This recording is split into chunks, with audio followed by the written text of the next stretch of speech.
नमस्कार विद्यार्थी मित्रांनो, आपण भारतात एकूण क्षेत्रफळ किती आहे?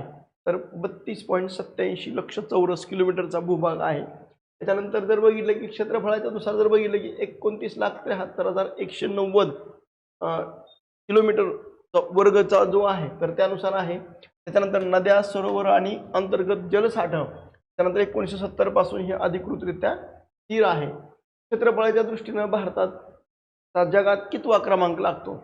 तर जगातला 7वं हे मोठं राष्ट्र म्हणून आपल्याला उल्लेख करता येईल. सर्वात मोठ्या देशाच्या तुलनेमध्ये जर बघितलं की रशिया, कॅनडा आणि चीनचा उल्लेख करता येईल. भारताची सर्वात लांब नदी कोणती आहे? तर अर्थात लांब नदी ही गंगा आहे. ही भारताची राष्ट्रीय नदी म्हणून तिला ओळखलं जातं. हिचा उगम हा गंगोत्रीला होतो आणि त्याच्यानंतरचा जी आहे तर ती संगम बंगालच्या उपसागराला होतो. धार्मिक महत्त्व म्हणून हिंदू धर्मामध्ये तिला एक पवित्र स्थान म्हणून त्याचा उल्लेख केला जातो. त्याच्यानंतर गंगा नदीची एकूण लांबी किती आहे? तर सर्वात महत्त्वाचं लक्षात ठेवा की 2525 ही गंगेची एकूण लांबी म्हणून आपल्याला उल्लेख करता येईल. देवप्रयाग ते बंगालचा उपसागर हा विस्तीर्ण असा भूप्रदेश हा गंगेच्या खोऱ्याने व्यापलेला आहे. आता लक्षात ठेवा की 8,61,442 वर्ग किलोमीटर क्षेत्र व्याप्त जो भारताच्या एकूण भूभागाच्या किती टक्के? तर 26% भूभाग आहे. हे जगातलं सर्वात सुपीक आणि लोकदाट वस्तीचं क्षेत्र म्हणून आपल्याला याचा उल्लेख करता येतो. महाराष्ट्रातील सर्वात लांब नदी कोणती आहे? अर्थात ती कोणती आहे? गोदावरी. आता गोदावरीचा उगम हा कुठं होतो? नाशिकमध्ये असणारं त्र्यंबकेश्वर या ठिकाणी 1,465 किलोमीटरचा प्रदेश हा ही व्यापते आणि महाराष्ट्रामध्ये सुमारे 730 किलोमीटरचा प्रवाह हा या गोदावरीचा आहे. हिला दक्षिण भारताची सर्वात मोठी नदी म्हणून तिचा उल्लेख केला जातो. आता ही जी गोदावरी आहे याचा प्रवाह महाराष्ट्र, तेलंगणा आणि आंध्र प्रदेशांमधून जातो. याचं पवित्र म्हणून नाशिक येथे दर 12 वर्षांनी हा काय केला जातो? कुंभमेळा भरला जातो. गोदावरी खोरे हे दक्षिण भारताचं अन्नधान्य भांडार म्हणून देखील याचा उल्लेख केला जातो. दक्षिण भारताची गंगा कोणत्या नदीला म्हटलं जातं? अर्थात ते कोणाला? कावेरी नदीला म्हटलं जातं. आता लक्षात ठेवा की कावेरी ही दक्षिणेकडची गंगा ही असा उल्लेख केला जातो. ब्रह्मगिरी डोंगरातील कोडागू असणारा जे कर्नाटक मधला भाग आहे तर तिथं उगम पावतोय. सांस्कृतिक महत्त्व तमिळ आणि कानडी संस्कृतीमध्ये एक महत्त्वाचं स्थान म्हणून उल्लेख केला जाईल. भारताला किती किमी लांबीची भूसीमा लाभलेली आहे? तर 15,200 किलोमीटर अशी ही लांबी ही लाभलेली आहे. त्याच्यामध्ये 7 देशांच्या सीमा ह्या आपल्याला जोडलेल्या आहेत. त्याच्यामध्ये लक्षात ठेवा की शेजारील देशामध्ये जर बघितलं की बांगलादेश 4,096 किलोमीटर लांबीची भूभाग आहे. चीन आहे 3,488 किलोमीटर. पाकिस्तान आहे 3,320 किलोमीटर. नेपाळ आहे 1,751 किलोमीटर. कोणत्या राज्याला सर्वात लांब समुद्रकिनारा लाभला आहे? तर अर्थातच तो समुद्रकिनारा गुजरातला लाभलेला आहे. म्हणजे भारताच्या तिन्ही बाजूनी हे काय केलं? समुद्राने वेढलेलं आहे. एकूण किनारपट्टी सुमारे 7,516 किलोमीटर आहे.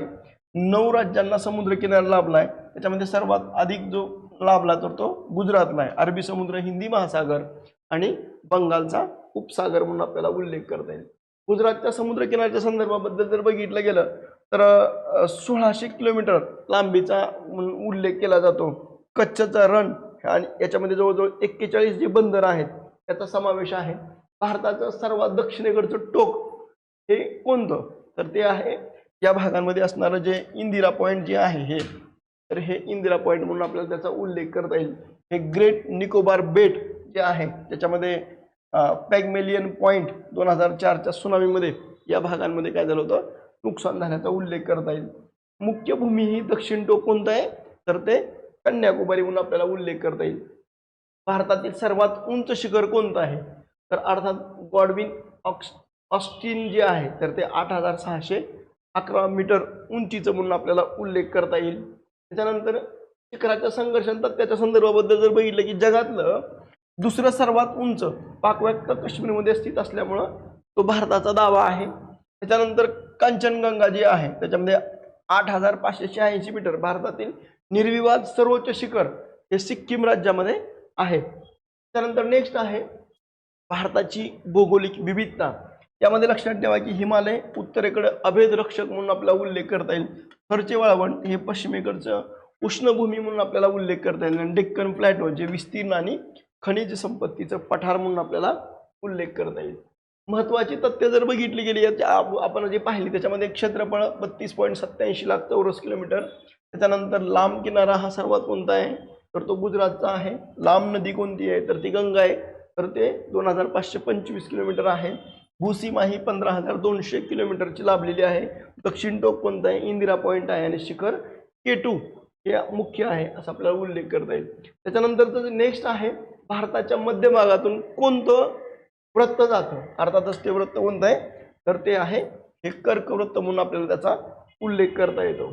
आता कर्कवृत्त भारताच्या किती राज्यातून जातं हा एक प्रश्न निर्माण होऊ शकतो, तर ते 8 राज्यातून जातं. आता ह्या कर्कवृत्ताच्या संदर्भाबद्दल जर बघितलं की ही पृथ्वी विषुववृत्ताच्या उत्तरेकडे 23.5 अंशावर असलेली एक काल्पनिक रेखा आहे आणि ही रेखा भारताला उत्तर आणि दक्षिण अशा 2 हवामान विभागामध्ये ही विभागते. पश्चिमेकडून पूर्वेकडे जर बघितले की भारतात ही रेखा गुजरात पासून सुरू होऊन मिझोरामपर्यंत 8 राज्यामध्ये प्रवास करते आणि यामुळे भारताच्या हवामानावर त्याचा परिणाम हा होतो. म्हणजे भारताच्या मध्य भागातून जाणारी कर्कवृत्त ही एक काल्पनिक रेषा म्हणून आपल्याला उल्लेख करता येईल. राज्याच्या यादीमध्ये जर बघितलं गेलं की गुजरात आणि राजस्थान पश्चिमेकडील सुरुवाती राज्य जिथे वाळवंटी प्रदेशाचा प्रभाव हा या भागामध्ये जाणवतो. मध्य प्रदेश आणि छत्तीसगडमध्ये मध्य भाग जिथे पठारी प्रदेश आणि घनदाट जंगल ही त्यामध्ये आढळतात. झारखंड आणि पश्चिम बंगालमध्ये खनिज संपन्न प्रदेश आणि सुपीक गाळाचा त्रिभुज प्रदेश म्हणून त्याचा उल्लेख करता येईल. भूप्रदेशाच्या विविधतेच्या संदर्भाबद्दल जर बघितलं गेलं की वाळवंटा जो भाग आहे तो राजस्थानमधील उष्ण आणि कोरडा भाग म्हणून आपल्याला उल्लेख करता येईल. पठाराच्या संदर्भाबद्दल मध्य प्रदेशातील माळवा पठार म्हणून आपल्याला उल्लेख करता येईल. जंगलाच्या संदर्भात झारखंड आणि ईशान्येकडील घनदाट जंगल जे आहे तर त्या संदर्भात मान्सून जून ते सप्टेंबर या काळामध्ये पावसाचा प्रभाव आहे. तर ह्या कर्कवृत्तामुळे हे भाग आपल्याला उल्लेख करता येईल. तापमान आणि हवामानाच्या संदर्भाबद्दल उन्हाळ्यामध्ये जर तापमान बघितले की किमान 45 अंश सेल्सिअस किंवा त्याच्यापेक्षाही अधिक ते तापमान हे जातं. त्याच्यानंतर हवामानामुळे जर बघितलं की कर्कवृत्तामुळे उत्तर भारतात उष्णकटिबंधीय हे उत्तर भारतामध्ये आणि दक्षिण भारतामध्ये उष्णकटिबंधीय असा आपल्याला एक फरक दिसतो. त्याच्यानंतर जून महिन्यामध्ये सूर्याची किरण इथं लांब रूपामध्ये पडलेली आपल्याला उल्लेख करता येईल. भारतातल्या सरोवराच्या संदर्भाबद्दल जर बघितलं की भारतातलं सर्वात मोठं गोड्या पाण्याचं सरोवर कोणतं तर ते उलर सरोवर हे काश्मीरचं म्हणून आपल्याला उल्लेख करता येईल. हे सर्वात मोठं गोड्या पाण्याचं सरोवर म्हणून आपल्याला उल्लेख करता येईल. जम्मू काश्मीरमधील बांदीपोरा जिल्ह्यामध्ये वसलेलं हे शहर आपल्याला सांगता येईल. झेलम नदीद्वारे हे भरलं जातं. त्यानुसार जर बघितलं गेलं तर विशेषतः हे उलर सरोवराची जी व्याप्ती आहे तर 189 कमाल क्षेत्रफळ चौरस किमी हे आपल्याला उल्लेख करता येईल.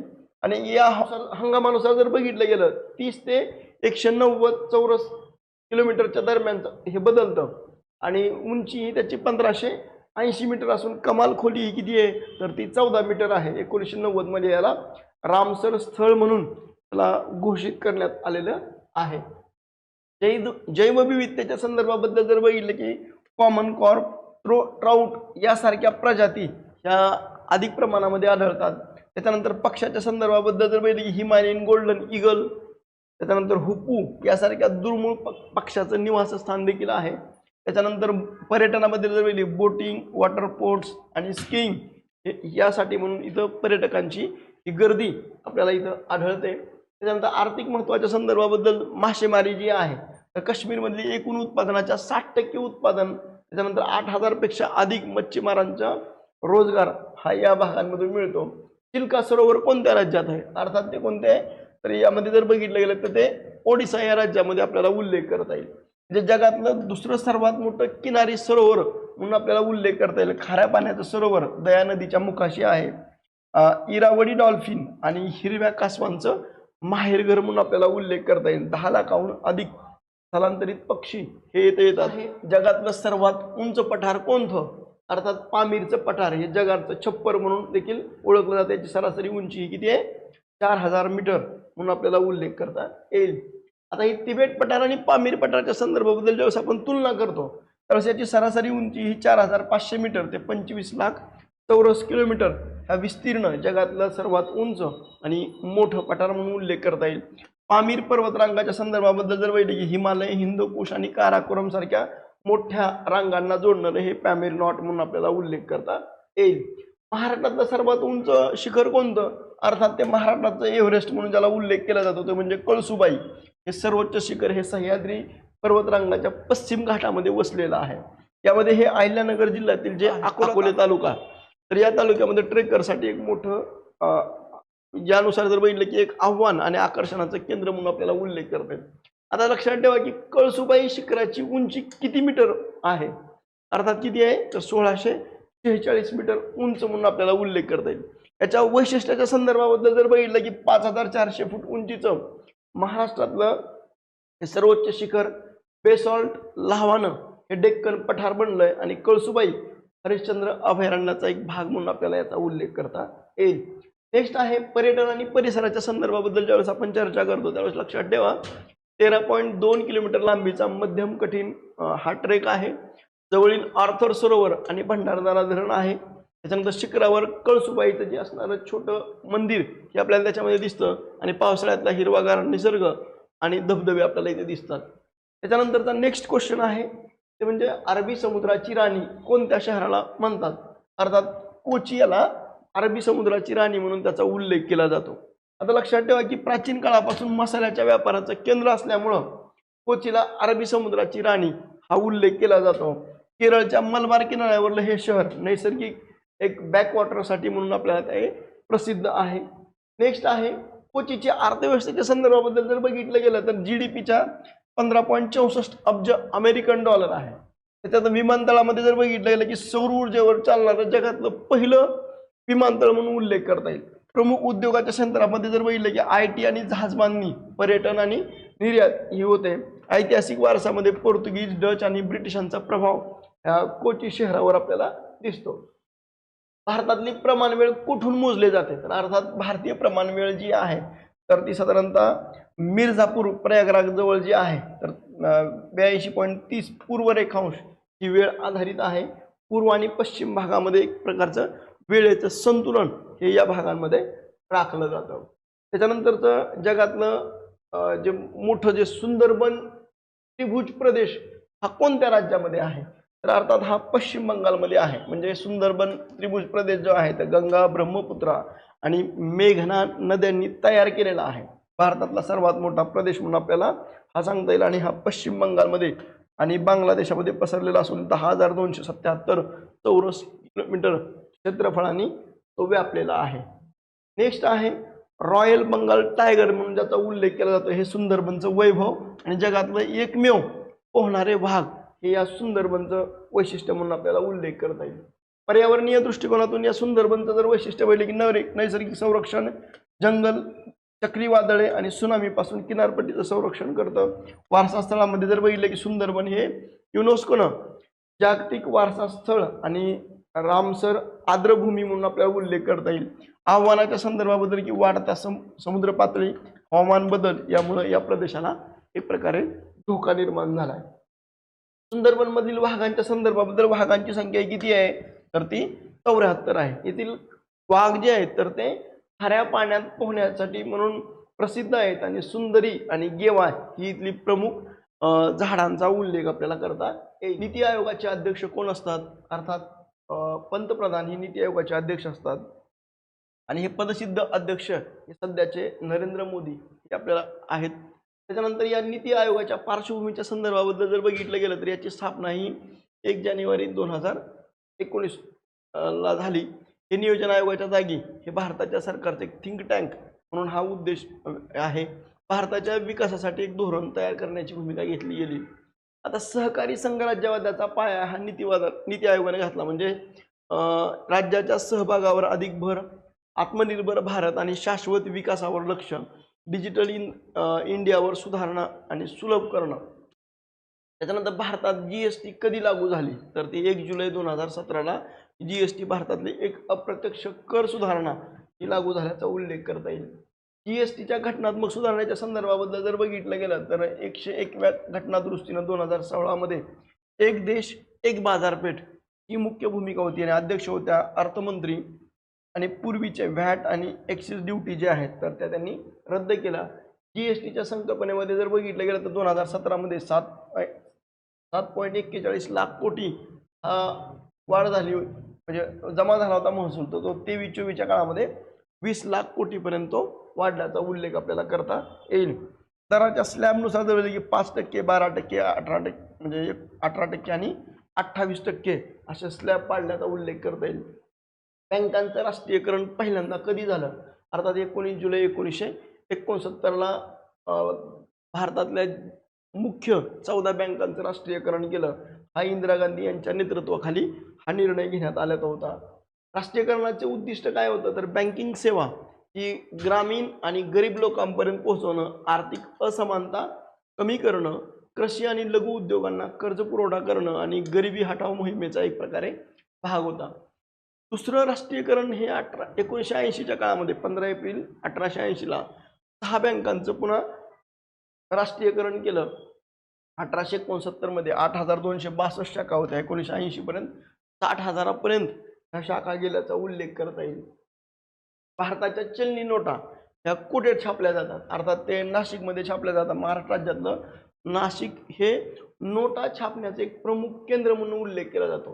आता चलन छपाई केंद्र जी आहेत, लक्षात ठेवा, करन्सी नोट प्रेस जी आहे तर ते 1928 पासून ते नाशिकमध्ये छापली जाते. बँक नोट प्रेस जी आहे तर देवास मध्य प्रदेश 1975 पासून स्थापना. लक्षात ठेवा, नाशिकमध्ये कमी मूल्याच्या नोटा म्हणजे 10, 20 आणि 50 आहे. देवासमध्ये उच्च मूल्याच्या नोटा जे म्हणजे 500च्या ज्या नोटा आहेत तर त्या तिथं छापल्या जातात.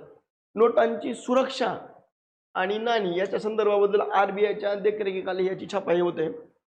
याच्यामध्ये सर्वात महत्त्वपूर्ण भाग लक्षात ठेवा की हे वॉटरमार्क असेल, सिक्युरिटी थ्रेड असेल किंवा मायक्रो प्रिंटिंग असेल तर हे मुख्य असतं. नाण्याच्या संदर्भाबद्दल हैदराबाद, नोएडा, कोलकाता आणि मुंबई येथे हे तयार होतात. त्याच्यानंतर नेक्स्ट आहे दलाल स्ट्रीट कोठे आहे, त्याला आपण शेअर मार्केटचा उल्लेख करतो, तर ते मुंबई या ठिकाणी आहे. हे मुंबईतल्या फोर्ट भागात BSEचं मुख्यालय आहे, म्हणजे Bombay stock exchange. Bombay stock एक्सचेंजचं वैशिष्ट्य जर बघितलं गेलं की याची स्थापना ही 1875 मधलं आशियातलं सर्वात जुनं दलाल स्ट्रीट म्हणून उल्लेख करता येईल. हे भारतातल्या शेअर बाजाराचं एक प्रकारे प्रतीक आहे आणि याच्यामध्ये 5,000पेक्षा जास्त कंपन्या या BSE आणि NSE मध्ये त्या लिस्टेड आहेत आणि सेन्सेक्स हा इथला मुख्य निर्देशांक म्हणून आपल्याला उल्लेख केला जातो. शेअर बाजारात आणि अर्थव्यवस्थेचा एक प्रकारे तो शेअर बाजार हा आरसा आहे. BSE वर आणि NSE म्हणजे BSE दलाल स्ट्रीट तर NSE हे वांद्रे कुर्ला संकुलामध्ये आहे. भारतीय शेअर बाजाराचं मार्केट कॅप हे 4 ट्रिलियनपेक्षा जास्त मार्केट कॅप म्हणून आपल्याला उल्लेख करता येईल. सार्वजनिक क्षेत्रातील सर्वात मोठी सरकारी बँक कोणती? अर्थात स्टेट बँक ऑफ इंडिया म्हणून उल्लेख करता येईल.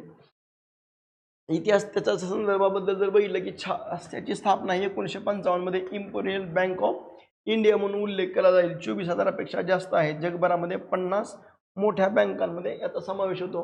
SBIचं डिजिटल परिवर्तनाच्या संदर्भाबद्दल लक्षात ठेवा, 2017 मध्ये 5 सहयोगी बँकांचं विलिनीकरण याच्यामध्ये केलं. प्रमुख सेवामध्ये युनो ॲप, कॉर्पोरेट बँकिंग आणि आंतरराष्ट्रीय व्यवहार हे देखील नवीन बदलानुसार पाहिले जातात. त्याच्यानंतर आहे नियोजन आयोगाची स्थापना ही कधी झाली होती? तर लक्षात ठेवा, 15 मार्च 1950ला याची नियोजन आयोगाची स्थापना झाली आणि याचे पहिले अध्यक्ष होते पंडित जवाहरलाल नेहरू. नेक्स्ट आहे पंचवार्षिक योजनांच्या स्वरूपामध्ये जर बघितलं की पहिली योजना 1951 ते 56, दुसरी 56 ते 61 आणि 12वी 2012 ते 17. याच्यामध्ये पहिल्या ह्याच्यामध्ये कृषी विकास, दुसऱ्या ह्याच्यामध्ये जड उद्योग आणि 12वी योजनांमध्ये शाश्वत विकास म्हणून त्याचा उल्लेख आपल्याला करता येईल. नियोजन आणि आरोग्याच्या अंताच्या संदर्भाबद्दल जर बघितलं 2014 मध्ये हा आयोग हा बरखास्त केला आणि टॉप डाऊन अप्रोच होतं, लवचिक नव्हे, त्याची जागा आता नीती आयोगानं घेतल्याचा उल्लेख करता येईल. वैयक्तिक स्वर्ण पदक मिळवणारा पहिला भारतीय कोण? अर्थात अभिनव बिंद्रा म्हणून त्यांचा उल्लेख केला जाईल, ज्यांनी 2008 मध्ये बीजिंग ऑलिम्पिकमध्ये ऐतिहासिक सुवर्ण पदक हे त्यांनी मिळवलं. अभिनव बिंद्रा हे नेमबाजीतला एक सम्राट म्हणून उल्लेख केला जाईल. 10 मीटर एअर रायफलमध्ये नेमबाजी. यांचा जन्म 24 सप्टेंबर 1982. यांना पुरस्कार जो आहे तर तो 2000ला मिळाला अर्जुन पुरस्कार, आणि पद्मभूषण पुरस्कार हा 2009ला.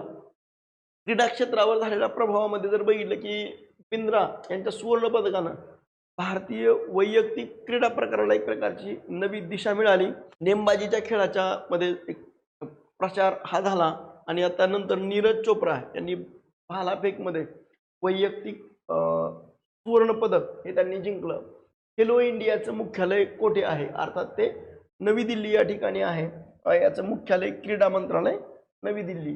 खेलो इंडिया युवा क्रीडा विकासाच्या संदर्भाबद्दल जर बघितली, याची सुरुवात ही 2007 मध्ये तळागाळातील क्रीडा प्रतिभा शोधणं आणि युथ गेम्स, युनिव्हर्सिटी गेम्स आणि विंटर गेम्स याच्यामध्ये जवळजवळ 3000 कोटीपेक्षा अधिकचं बजेट आपल्याला उल्लेख करता येईल. अर्जुन पुरस्कार कोणत्या क्षेत्रासाठी दिला जातो? अर्थातच ते क्रीडा क्षेत्रासाठी दिला जातो. म्हणजे उत्कृष्ट काम करणाऱ्या खेळाडूंना हा अर्जुन पुरस्कार हा दिला जातो. अर्जुन पुरस्काराच्या इतिहासासंदर्भाबद्दल जर बघितलं की 1961ला 15 लाख रुपये आणि अर्जुनाची ब्रॉन्झ मूर्ती म्हणून आपल्याला उल्लेख करता येईल. पहिले मानकरी हे सलीम दुरानी ह्या क्रिकेटमधून होते, त्यांना दिला. त्याच्यानंतर भारतरत्न पुरस्काराची सुरुवात ही कधी झाली? अर्थातच 1954 मध्ये भारतरत्न हा सर्वोच्च नागरी पुरस्कार देण्याची सुरुवात ही झाली. हा पुरस्कार 2 जानेवारी 1954 रोजी भारतानं तत्कालीन असणारे राष्ट्रपती डॉक्टर राजेंद्र प्रसाद यांच्या काळामध्ये तो सुरू केला होता. सुरुवातीला हा पुरस्कार कला, साहित्य आणि विज्ञान आणि सार्वजनिक सेवांसाठी हा दिला जात होता. आता ह्या भारतरत्नाचे महत्त्वाचे जे निकष आहेत, तर त्यामध्ये 2011 मध्ये सरकारने निकष बदलून मानवी प्रयत्नाच्या कोणत्याही क्षेत्रात असा समावेश त्याच्यामध्ये केला. पहिले मानकरी डॉक्टर सर्वपल्ली राधाकृष्णन, चक्रवर्ती राजगोपालचारी आणि CV रमन हे होते. मरणोत्तर तरतूद ही 1966 मध्ये मरणोत्तर पुरस्कार देण्याची तरतूद ही जोडण्यात आली. निवड प्रक्रियामध्ये पंतप्रधानाच्या शिफारशीवरून राष्ट्रपती हा पुरस्कार हे प्रदान करतात. भारतरत्नाबद्दल जर बघितलं गेलं तर वार्षिक कमाल किती पुरस्कार दिले जातात? तर ते भारतरत्नाचे 3च पुरस्कार दिले जाऊ शकतात. निलंबनाचा कालखंड जर बघितला की 1977 ते 80 आणि 1992 ते 95 हा पुरस्कार राष्ट्रीय एकतेचं प्रतीक असून सामाजिक कार्यकर्त्यांपासून ते शास्त्रज्ञांपर्यंत सर्वांना दिला जातो. आतापर्यंतचे एकूण प्राप्त भारतरत्न पुरस्कार प्राप्त व्यक्ती किती आहेत? तर त्या 53 आहेत. विम्बल्डन स्पर्धा कोणत्या खेळाशी संबंधित आहे? अर्थातच ही जगातली सर्वात जुनी आणि प्रतिष्ठित टेनिस स्पर्धा ही मानली जाते.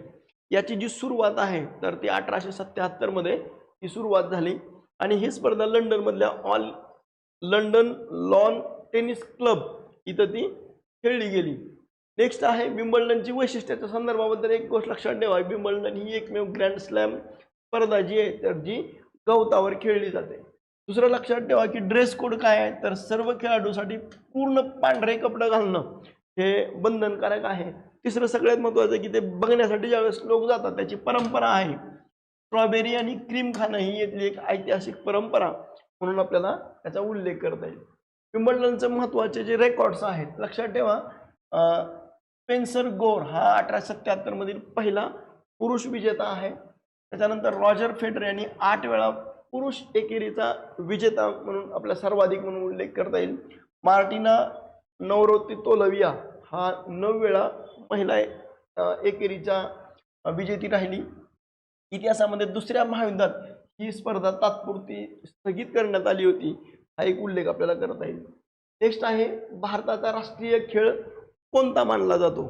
तर अर्थातच जर बघितलं की RTI म्हणजे 2012च्या ह्याच्यानुसार जर बघितलं गेलं तर भारत सरकारनं अधिकृतपणे कोणत्याही खेळाला राष्ट्रीय खेळ म्हणून घोषित केलेलं नाही, पण तरीही हॉकीला हे स्थान मिळालं कारण भारताच्या ऑलिम्पिकमधला हा एक सुवर्ण काळ म्हणून त्याचा उल्लेख करता येईल.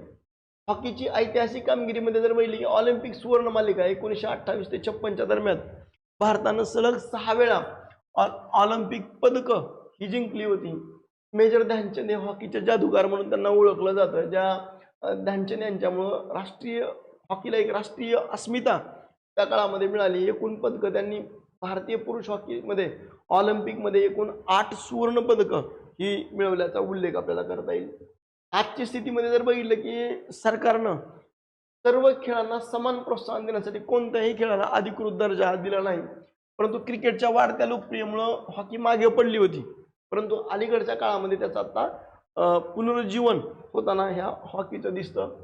सलग 2 ऑलिम्पिक पदकं जिंकणारी महिला कोण?